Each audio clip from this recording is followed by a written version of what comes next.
Ladies and gentlemen, welcome back to the Ball Oasis show. Once again, y'all, season's over. The regular season, the 82 game slate is completed, and we are now in postseason mode.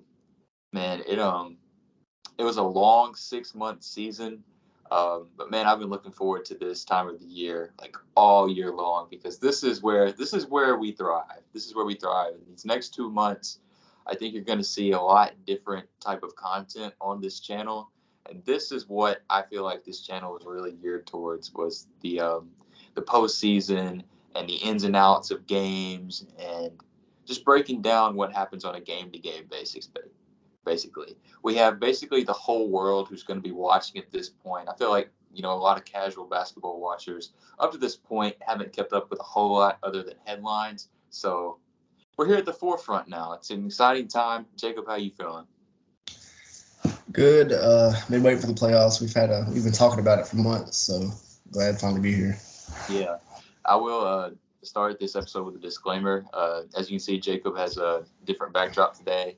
Um, his home is still without Wi-Fi. For those of you who don't know, our area was struck by a tornado about a week ago, so Jacob's house was like right in line with that. So luckily, him and his people are okay, and had to just switch locations for today. He might be back in the regular location going forward, but I'm glad Jacob still have Jacob on today as usual. Hopefully, yeah, we tried to record, but yeah, it didn't work at my place. So Yeah, I said we went to go ahead and record this originally, and it was just not going to fly the way it was going. It would have been really choppy, pretty gross. But I mean, we're going to yeah, get this content out regardless because playing is tomorrow. Playing starts tomorrow, and we've been on a little bit of a hiatus over the last couple of weeks. So, yeah, we have a lot to talk about. We have a lot to discuss today. Before we get into the ins and outs of the playing games over the next couple of days, though, I want to kind of recap the regular season a little bit. Starting out with some of our best moments, some of our favorite moments from this past regular season. We have a couple here. Jacob, do you want to go ahead and give your first moment that really stood out to you this season? It could be a moment, it could be a team, it could be a player, whatever you want to talk about. What stood out to you from this past regular season? I'll do my first moment. Joel Embiid's game against the Jazz. Forgot the date, but he had 59 points, 11 rebounds, 8 assists, 7 blocks, and I believe 37 minutes. Homer pick, but that was a really good game. And it was early in the season, so a lot of people forget about it. That's probably one of the best games that we've had this year. I'm sure you have a few games of your own. Right. No, I went to. That was one of the things that I highlighted were the individual player performances. I completely forgot. I forgot about that Joel Embiid game that happened in like December, where he had like 59 points and 18 rebounds and 7 blocks. But I had, of course, Damian Lillard and Donovan Mitchell's 71-point games, the first of their kind that we've seen over the past 5 or 6 years since Booker dropped 70 in like 2017. To have two of those in one season, albeit Donovan Mitchell's coming with overtime included, still incredible feats in and of themselves. In the Luka game in December as well, where he had 60 points and 20 rebounds and 10 assists. Crazy, crazy numbers. A stat line unlike we'd ever seen before.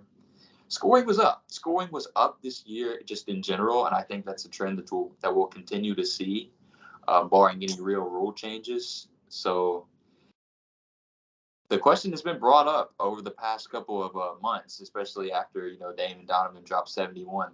Is it possible for anyone to score 100 points in an NBA game? And that's not a question we've ever posed on this channel before. So Jacob, I'm genuinely interested. Do you think it's possible? And if so, who do you think would accomplish it?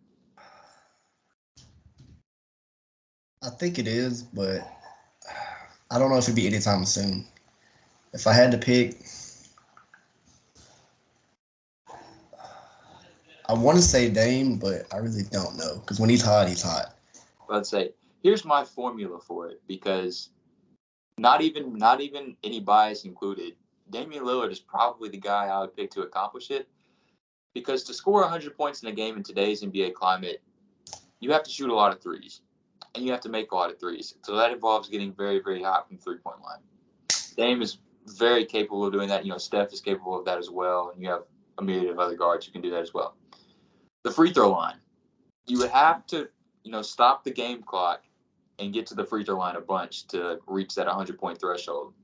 Damian Lillard is like top 5 this year in free throw attempts. Him and like Shai Gilgeous-Alexander were like the top 2 guards in drawing fouls and getting to the free throw line. Yeah. So he's there too. And you would just have to have a really efficient game overall. And I mean, we saw a lot this year when Dame would have those heaters. He had a couple of 60s as well, a couple of 50s. Those were efficient games for him. They were very, very efficient games. I don't think he had one where he shot under 50% from the floor or from 3, which is crazy to say. So he would be my pick to do it, but I'm kind of like you, Jacob, where I think we're still years away from that. I think that we need to, gradually go up. I think we need to see an 80 and then a 90 for me to, go up and say, okay, 100 is going to happen here within the next couple of years. But those performances were incredible performances to watch. Super, super fun. What's your next one, though? I'll say the New York Knicks. I think we both have them pretty low. Yeah. In the preseason, we both said the Jalen Brunson contract was pretty bad, and we were proved wrong throughout the year. I believe they're the 5 seed, and we had them, I think, around 10 or 11, something like that. So they've been really good this year. Julius Randle's back to, I'm not going to say back, but he's, all-NBA caliber. But right. We'll see what they do. So they've been really fun to watch this year. Yeah. Kind of along the same lines with the Knicks. First of all, I had the Knicks as the 11 seed going into the year, so I thought they would miss the play-in completely. And they are going to be a top 5 seed in the Eastern Conference, playing against the Cleveland Cavaliers in the first round. So the Knicks have severely overachieved, I think, everybody's standards, really. I feel like they were a play-in team at best in most people's eyes coming into the year. Like you said, Julius Randle has been really good. Jalen Brunson, second half of the season especially, has been amazing. And they've just got great role players over there. Immanuel Quickley, likely to be the 6th man of the year frontrunner going into the voting, depending on who you ask, of course. But, he stepped up. Quentin Grimes has had his games, Obi Toppin, and, of course, Josh Hart, Isaiah Hartenstein. They just got a great group of guys over there. They've been really good. But along the same lines, coming into the season, the team that I picked to finish last in the Western Conference was the Oklahoma City Thunder. I picked the Thunder to finish dead last in the Western Conference. We heard Chet Holmgren's going to be out for the entire season. At that point, whatever hope that I had in the Thunder going into the year was gone. I was just like, okay, they're going to be worse than the Spurs. They'll be worse than the Rockets. But Shai Gilgeous-Alexander, man, Shai Gilgeous-Alexander has put together one of the best individual seasons from a guy who wasn't really widely regarded as a superstar. He's bursted onto the scene, averaging over 31 points a game, leading that Thunder squad, which is the 2nd youngest team in NBA history. Think about that. The 2nd youngest team in NBA history, with guys like Josh Giddey, who's like 20, 21 years old, rookie Jalen Williams. They have 2 rookie Jalen Williams. Isaiah Joe. Who else? They got Jeremiah Robinson Earl. Just a crazy young squad. Trey Mann. They've got a crazy young squad over there led by Shai, who has also really overachieved this season. And I'm really glad that they're in the play-in and will be able to get this experience going forward. I'm glad that they didn't just decide to, tank and bottom out at the end of the year, which they could have done with the Western Conference race being as close as it was. Like we saw the Portland Trailblazers be in contention for the play-in spot just a few weeks ago, and then they decided to bottom out, and they're going to have the 5th best odds for the first overall pick now. The Thunder could have very easily done the same thing, but they decided to, ride the ship, and I'm glad that they're going to be able to play in a high-stakes play-in game and get those guys that experience. I think it'll really benefit them going forward. But OKC and Shai have been one of the brightest surprises in the NBA this season. It's been a joy to watch them. Play. Yeah, I agree. I had them pretty low too. So it's fun to watch how he's trajected this year. Yeah. Who else? Um, I'm about to say, if you don't want to talk about them, I'll go ahead and I'll bring them up too. I feel like the biggest surprise team of the year, maybe based off of preseason eyes, but based off of where they finished, finishing third in the Western Conference, the Sacramento Kings. Sacramento Kings, the light the beam, Sacramento Kings. I feel like light the beam is like the greatest trend in the NBA this year. So fun. I'll be rooting for the Sacramento Kings in the playoffs. You know, I just want to see them succeed to whatever extent that may be. We'll have playoff predictions in the next episode, but I'm really hoping the Kings at least make some noise here in the playoffs. But their regular season, man, being statistically one of the best offensive teams of all time, under a first-year coach in Mike Brown, who's come in and done a great job. It's just incredible what they've been able to accomplish. Kind of the resurgence of De'Aaron Fox as well. There was a Twitter poll that I took part in, I remember last year, and it was rank these three guards. It was De'Aaron Fox, D'Angelo Russell, and Lonzo Ball. And I think I still had Lonzo Ball at 3, but I had De'Aaron Fox under D'Angelo Russell. And De'Aaron Fox bounced back this season, was an all-star, and he's just led the charge for that team. Domantas Sabonis. I remember, and I'm sure you remember too, Jacob, whenever that trade was made between Indiana and Sacramento, people were like, what are the Kings doing? The Kings are like stupid. And I still think Indiana probably won the trade because Tyrese has blossomed into a young star as well. But that trade looks like it's a win on both sides right now because Sabonis has come in. He led the NBA in rebounds this year. Just a great offensive presence, a great offensive rebounder, a great playmaker, averaging like 7 assists a game. He's been so good for the young guys on that team. He's been good at, passing out of the post. The additions of Malik Monk and Kevin Huerter have been so good for them as well, adding shooting. Rookie Keegan Murray will likely get a first-team all-rookie team spot because of his contributions on the season. The Kings overachieved more than anybody this year, and I think that they have a lot to be proud of, even if they don't hold any real postseason success, which they might not. They're going up against the defending champions, but I'm so proud of the Sacramento Kings. It's been a joy to watch them play this year. Yeah, it has been fun to watch. But I think I don't know where I had them. I want to say it was close. It was like 11, I think, and I said they couldn't make a play-in push, and we kind of looked at it, or it was kind of crazy to think about, but they definitely exceeded expectations. Yeah. Shout out to the Kings. And I guess the last individual team. Oh wait, do you have anything else to say about them? Okay. Is it? The last individual team that I want to talk about is the Lakers. Starting out the season 2-10, the Lakers, they look doomed. They look doomed, to say the least. 0-5, 2-10 to start the season. Those records had never come back to make a playoff spot before. And they really did turn their season around in a big way. The deadline acquisitions with D'Angelo Russell and Jared Vanderbilt and Malik Beasley have come in, played well for the most part, done a good job for the Lakers. The emergence of Austin Reeves has definitely been huge for the Lakers. Anthony Davis's health down the stretch has been a real positive for them as well. LeBron's been playing back-to-backs. And they look poised to go into this postseason ready to make some noise. They're one of the hottest teams in basketball. And assuming that they beat the Minnesota Timberwolves, who kind of spiraled out of nowhere on Sunday, assuming they beat them in the play-in game tomorrow, they'll be looking at a first-round playoff matchup against the Memphis Grizzlies, who are missing their big man, Steven Adams. So I feel like the Lakers can exploit some matchups in that series. And who knows, maybe it's the start of a Laker playoff run. We know the track record of LeBron James, so who knows what can be said about them. But the way they turned their season around has been really admirable. They've done a good job. Darvin Ham has received a lot of hate in his first year, but I think that he's done a good job rallying the troops, and I think that he deserves some Coach of the Year implications, actually.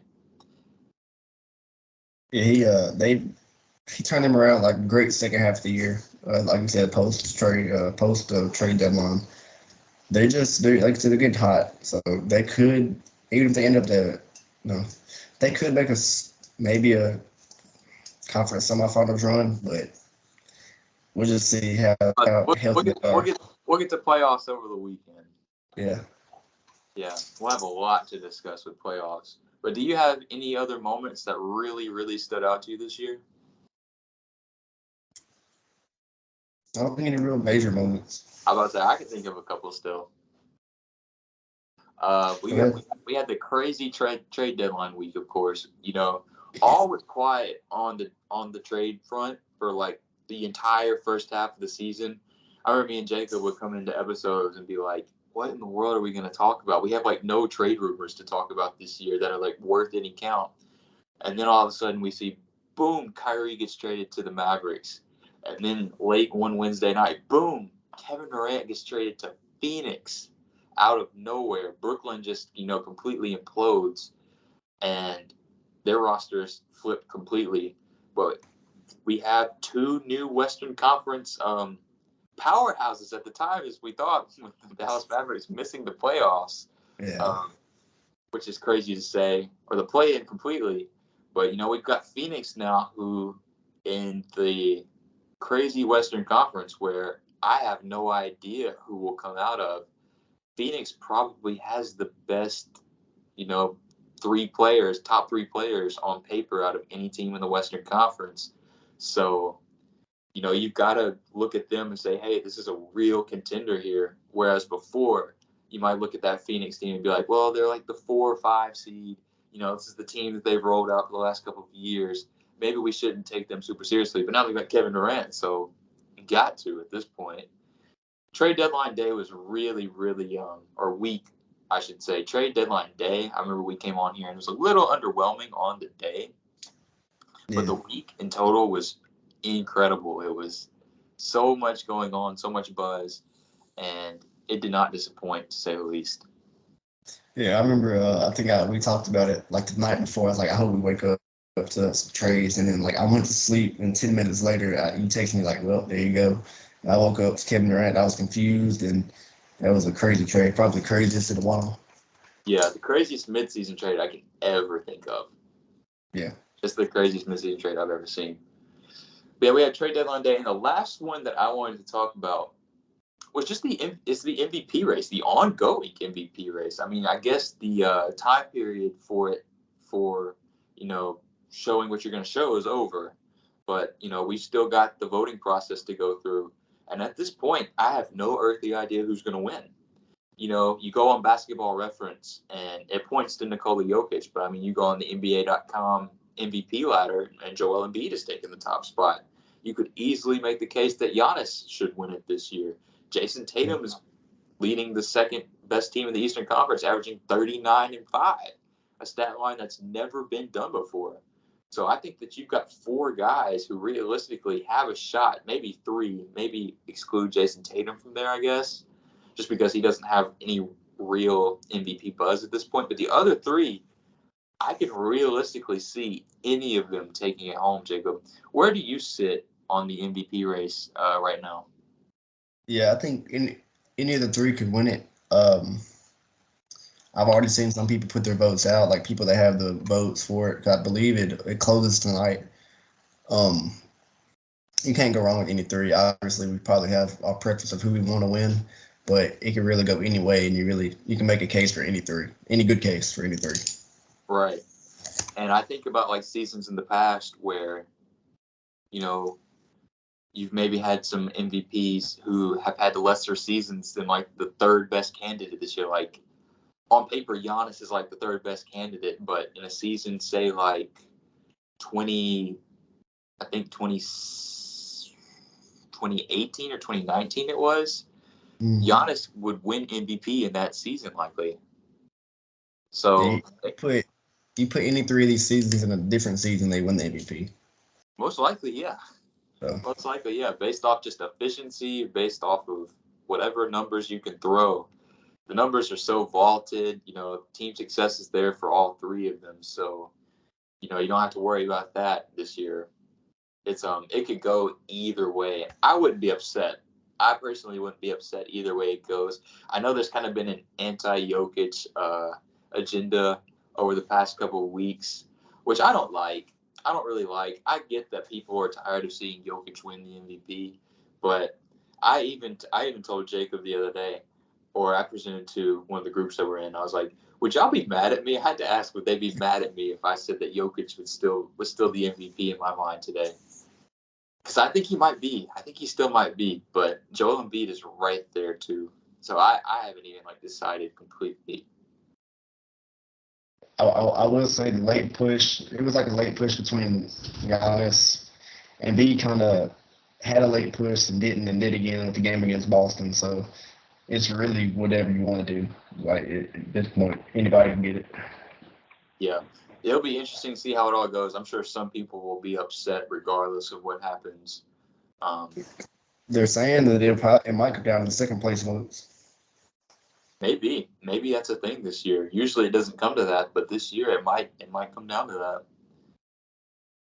So yes, those are the big headlines around the regular season. I know that a lot of people don't really, keep up with the regular season that much, and it can be hard to at times. Like I admit, like once March Madness came around, I didn't watch much NBA basketball. Or this past week when most teams are, resting their guys for the playoffs, I didn't pay much attention to the NBA. But now that it's postseason time, I'm locked. I'm locked in. Time. It's time to focus in. And that starts tomorrow. That starts tomorrow night with the play-in games, the 7-8 games in each conference. So we're going to go through each of these play-in games. We're going to, break them down, give an overview, and we're going to give our predictions on what we think will happen in each of these games. So first game tomorrow night, Jacob, is the Heat versus the Hawks. 7 seed Miami Heat versus the 8 seed Atlanta Hawks. What are your initial thoughts about this matchup? Um, I got the Heat winning, but it's gonna be tough because I guess their offense is not very good at all. Yeah. But we, I don't know. They played Atlanta in the playoffs last year in the first round, and they did really good guarding Trae Young.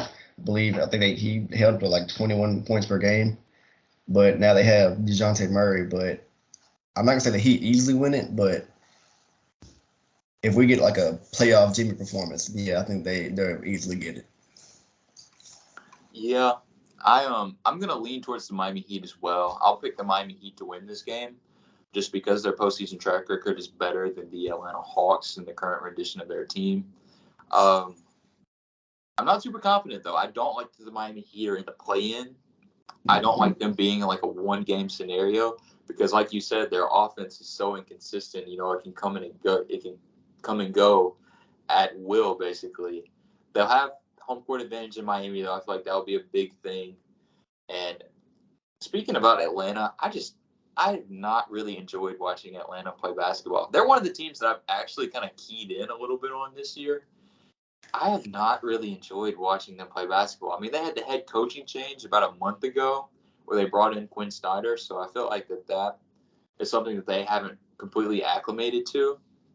But I just feel like there's so much turmoil in that organization, kind of subliminal turmoil, where it's not, just out there on the forefront, but we see like Trae Young might get traded after the season, and Trae Young is like unhappy about certain things. And their rotation in general, their bench all year has been a thing that I've kind of, harped on. They pick up Sadiq Bey. AJ Griffin has emerged as a good young player for them.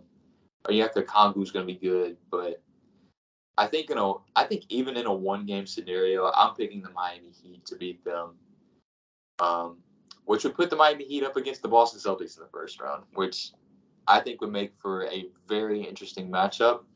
Regardless of how Miami has played throughout the regular season, I think that scheme-wise, and I mean these two teams met just last year. I think it'll be a very interesting first-round matchup.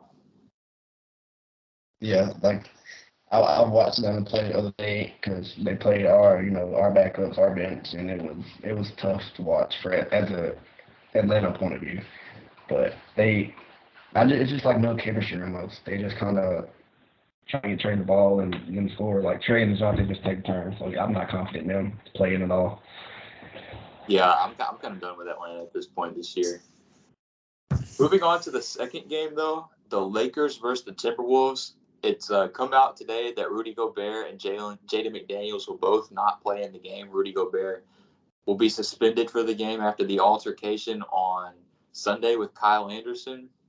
And then, of course, Jaden McDaniels, on his way to the locker room, punching a wall and fracturing his hand. So within like an hour span on Sunday, the Minnesota Timberwolves just like completely fell apart. It was so crazy to see because they ended up winning the game. They ended up taking the 8 seed from the New Orleans Pelicans. You just got Karl-Anthony Towns back. You got Mike Conley who came in and has been really solid for you. Kyle Anderson's been good on the season. You got Jalen Noel. Of course, Jay McDaniels had been one of the best perimeter defenders in the league this year. And, of course, Anthony Edwards, spearheading everything. But now you're going to be without your best interior defender in Rudy Gobert and your best perimeter defender in Jaden McDaniels on Tuesday. So, Jacob, what do you think about this matchup, Lakers versus Timberwolves? I'm leaning Lakers. Even healthy, I probably would, maybe. But with Rudy Gobert and Jaden McDaniels missing the game, Lakers should not, I wouldn't say easily. I think they should easily win by, 10, 15, around that range. But it just depends on, I guess, how Anthony Edwards played for them for that game. And Karl-Anthony Towns, of course. Yeah. No, I'm going with the Lakers as well. Like you said, I might even have leaned the Lakers, regardless if Rudy Gobert and Jaden McDaniels played. But I feel like the Timberwolves will be just outmatched at this point. I think the Lakers are playing their best basketball of the season over the past, 2-3 weeks or so. I think they're hot going into the playoffs. And I think that they'll take care of business tomorrow night, which would set them up against the Memphis Grizzlies in the first round, which will be a very entertaining matchup, with all that they had in the regular season with the Shannon Sharpe game. Yeah. And just the antics, just in general, with the youth of the Memphis Grizzlies versus the veteran leadership of the Los Angeles Lakers. Should be fun. That would be a really, really fun matchup. I'm hoping that matchup happens. That'd be fun to watch. Yeah. So those are the 2 games tomorrow night. On Wednesday, we'll have the 9-10 games. The first one being the Toronto Raptors versus the Chicago Bulls. Now, the Chicago Bulls are a team who's been playing some good basketball as of late, too. They finished the season pretty hot, kind of like the Lakers did. They'll be going up against the Toronto Raptors, though, that finished the season 41-41, got back to 500. They had their ups and downs throughout the season, with Fred VanVleet. Pascal Siakam kind of tailed off towards the end of the season, but he could have very well been an all-star this year. Jacob, what do you think about this Raptors-Bulls matchup?